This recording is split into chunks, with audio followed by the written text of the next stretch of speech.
চন্দ্রনগর রাজ্যে ৩ ভাই বাস করতেন।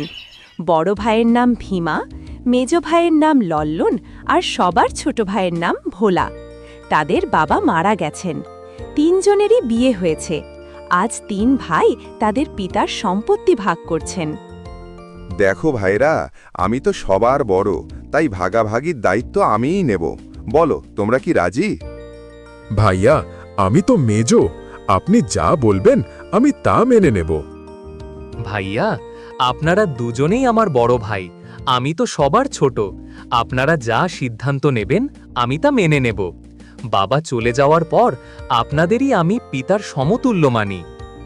ঠিক আছে, তাহলে আগে জমির ভাগ করি। দেখো ভাই, আমাদের 2টি জমি আর 1 খণ্ড অনাবাদি জমি আছে। আমরা 3 ভাই, তাই 2টা জমির একটার ভাগ আমি নেব, আরেকটা পাবে মেজ ভাই লল্লন।